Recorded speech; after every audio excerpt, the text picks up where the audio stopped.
प्रणाम। जय श्री कृष्णा। प्रकृति 3 गुणों से निर्मित है, सतोगुण, रजोगुण तथा तमोगुण। इन 3 गुणों से ऊपर नित्य काल है।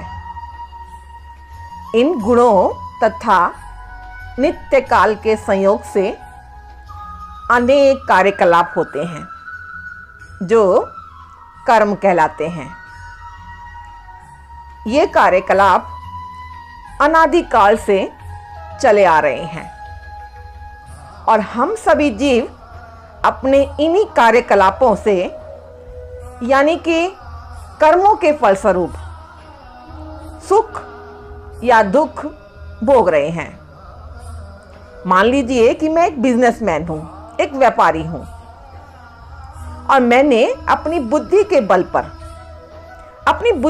बल पर कठोर परिश्रम किया और संपत्ति अर्जित कर ली। तब मैं उस संपत्ति के सुख का भोगता हूं और अगर मेरा यही धन व्यापार में नुकसान उठा ले तो मैं दुख का भोगता हो जाता हूं। इसी तरह से जीवन के हर क्षेत्र में हम अपने किए कर्म के फल का सुख भोगते हैं या फिर कष्ट उठाते हैं। यही कर्म कहलाता है।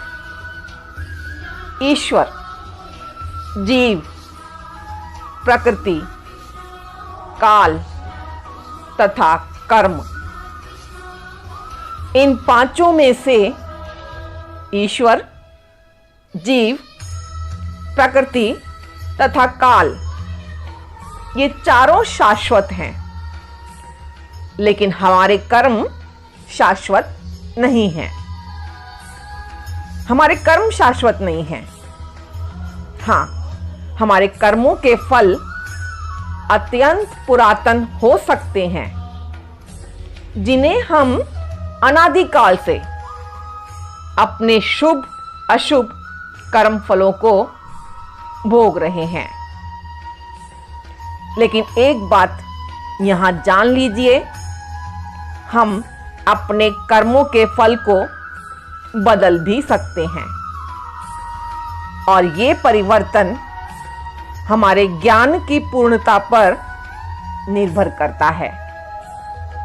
हम विविध प्रकार के कर्मों में व्यस्त रहते हैं। निस्संदेह हम ये नहीं जानते कि किस प्रकार के कर्म करने से हम कर्मफल से मुक्ति प्राप्त कर सकते हैं। इति श्री क्रमशः।